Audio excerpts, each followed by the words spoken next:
Welcome back, everybody. We've had an eventful 4th of July, but I do have all my fingers on both hands. A lot of customers said, be careful. Don't blow your fingers off. You've been having a run of bad luck. And yes, sir, and ma'ams, I've had a run of bad luck. But we came back all in one piece. We did have the family dog run away. Scared of the fireworks. We had a heck of a good fireworks show, but the family dog ran away during the fireworks on Saturday night. Got up early on Sunday, searched for him, and went around, put up, never had to do that before. All the pets we've ever had, never had to put up a lost and found poster, but we ended up putting up a bunch of laminated posters, about 14 of them around on all the stop signs and everywhere. And then late last night, he came running back home. So the kids were pretty thrilled at that, to say the least. It's crazy. Little Blakely, I don't know how she understands so much, but she said, "Dad, who's going to jump on me when I come home from school? Toby always jumped on me when I came home from school." That was pretty heartbreaking. And Brady was a little upset too, because technically Brady's dog. So anyway, Toby's home. Toby found his way back home. We were able to do a bunch of fun stuff with the kids, riding four-wheelers, playing with the remote control cars. I hope you guys spent some time with your family or your friends and had a good time too. Hope everybody was safe. Seems like every year there's always been something tragic, whether it be boating or firework related with a friend group or something. But this year I don't know of anything bad in our exact friend group. We did have one friend come home after a long weekend to his house being struck by lightning, starting a fire from a propane line that ruptured from the lightning and melting a water line and putting the fire out. You want to talk about something crazy. So he had a small fire and then a flooded house, which was pretty wild. And I don't know how the investigators figured all that out, but they did. But he had just remodeled the house, so that's not good. Squarebody, stick shift, 85, I believe, small block. This truck's really close to being done. Alvin just got finished washing it off. It was terribly dusty. We've still got to put the steel fender trim around the aluminum around the fender wells. We got to put the front bumper on it. But this truck is on 16 wides, 35 boggers, dual shocks, same owner for a long time of its life, and a laser straight body. No fuel door on either side, which you'll notice, that's kind of cool. 89 to 91 front clip, cowl induction hood, dual steering stabilizers, half-ton truck, aluminum differential covers, no gas door on either side, but the body super straight. I've showed you guys this truck a couple times recently, but when the light is hitting it and you can see how clean this black is never this straight and clean. Smooth across the back, tailgate handles on the inside, and a roll pan. But it is a roll pan that could have a bumper put on it if you chose. But it does make the truck look a little taller and a little bigger. So it looks right good. A lot of service been finished up on the Suburban. A lot of service finished up on that. That truck had been sitting for years. We were able to bring it back to life. And Alvin is actually getting a blue Squarebody. There's Alvin there waving at the crowd. Going through the door jams. And this is a really clean truck. You guys saw a little bit of it Friday, maybe. All original truck. Just dusty and dirty and very freaking original. Probably never had those door jams washed before. That's how he does it, to get all the grease and dirt out. Then we take the door panels off and we clean everything in there and lubricate them on, well, most of the trucks. Not all of them, but on a lot of them. Then we got another Raptor in. We had the lifted 2019 Z71 RST truck, 4x4. Pretty much probably a factory lift setup on this truck. That's why the tires and wheels are kind of skinny. This is the one that got the new GM transmission. That's a 2019 for $29,900.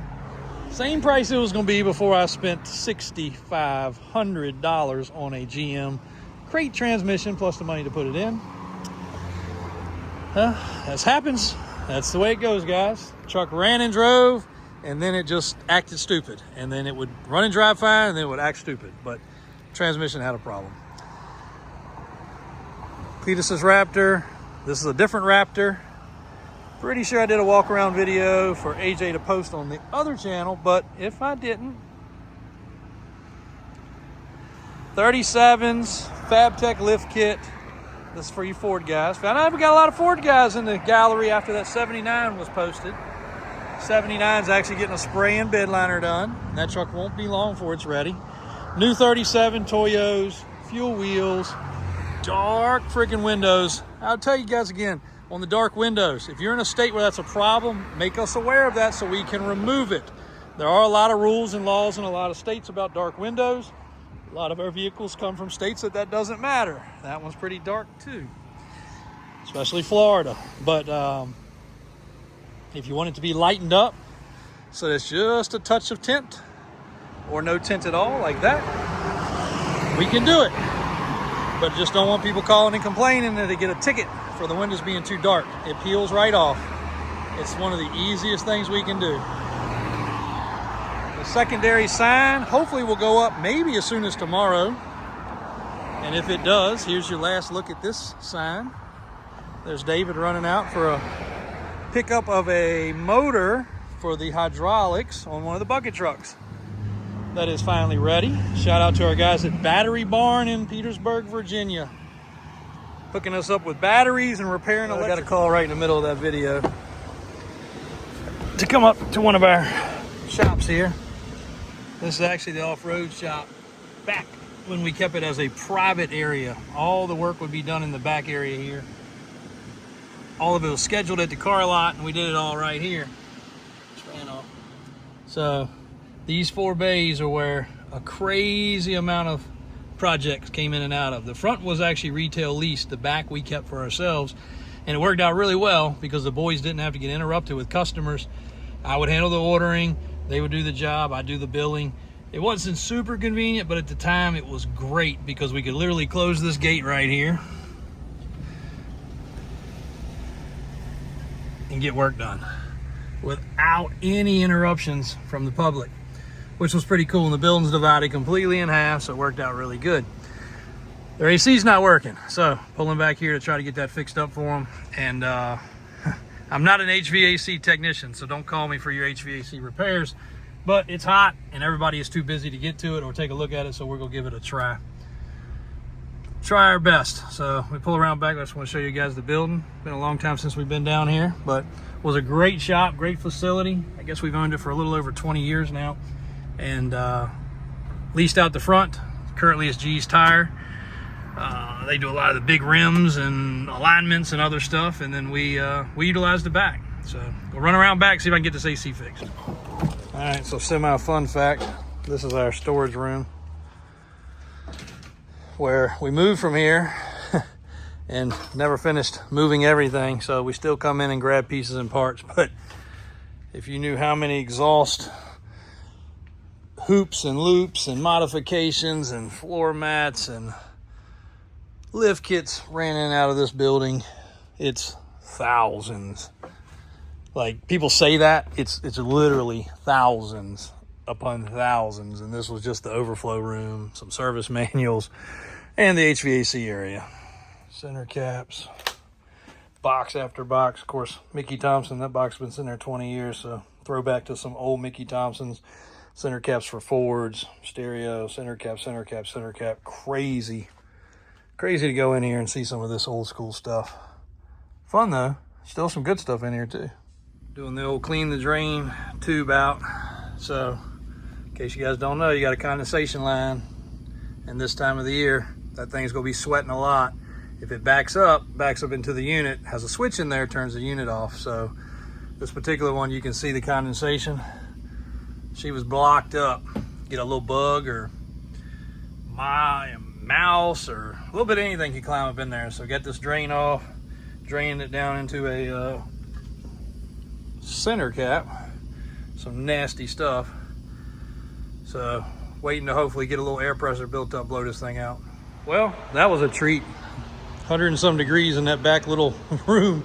Phone turned off. I don't even know if the video finished filming, but anyway, back into another warm building. The SEMA Blazer is out and about. We've had it tucked away through all this construction of this building. She's back. And I don't think you can really see the extent of the candy and the paint on this thing. I don't know how much will show up in this video, but this is a beauty.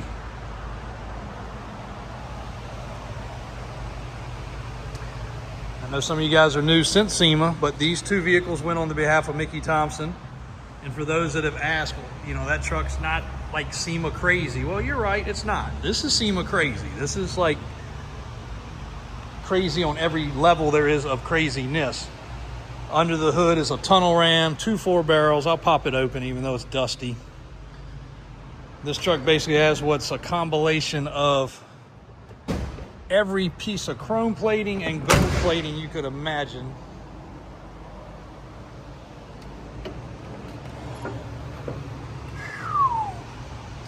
You should have seen it the first time AJ opened this thing up and looked under here. His face was priceless. And just to give the craziness level of things, of what stuff costs to do in chrome and gold. Even the lines on the nitrous fittings are gold. But that's $200,000 in chrome and gold plating on this truck.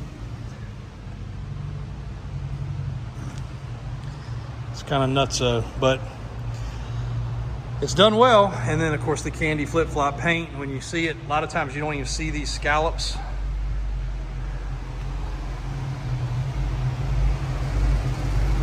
Some ways you look at you can, some ways you look at you can't. But so the other one, their request was one, this, which we stayed tucked away. We hid this truck from the world so that it could be an unveil there. And basically it was an old school throwback with new school tires and wheels. And yes, for those that asked, the exhaust is very close. It will not hit, but it is very close. But the throwback of these old school tires, which is what it had on it. It had 39 Mickeys on it. The other request was something short and stocky with brand new fitment, a brand new truck with the fitment of the 39 Mickeys. Well, Chevrolet, 12-inch lift kit, same 39s, which we got to put the caps back on it. And then we powder coated the suspension, we tinted the windows, we did the power steps, we did a bed slide in the back. We had a matching 3-wheeler put together, so how could you do more cool vintage than an 80s 3-wheeler in the back, a 2015 truck, powder coated all the suspension, did everything in an under 30-day turnaround, did the stripe package, color match like the emblems, this stuff. It was a ton of little tedious details, had the big 10 stickers made for the back. So though it's not over the top like you see a lot of SEMA stuff, this truck got mad respect, and it does have a front drive line in it that actually works proper. So this is a functional four-wheel drive, and both these trucks went into the desert and did a photo shoot, a full-blown photo shoot, running through the desert, hitting bumps, cactuses in the background, the whole 9 yards. Thankfully didn't tear anything up because that would have been catastrophic, but what a cool friggin' truck. Love these two things. There they are. So we're gonna call it a day, guys. It has been a busy day. Trying to get as much stuff done as possible with the heat. Once again, I thought the rain was gonna cool it off, but we got no rain. And I said it in one of the little short clips, but when was the last time you guys saw an extended cab Chevrolet Squarebody? We'll leave you with that. Drop it in the comments.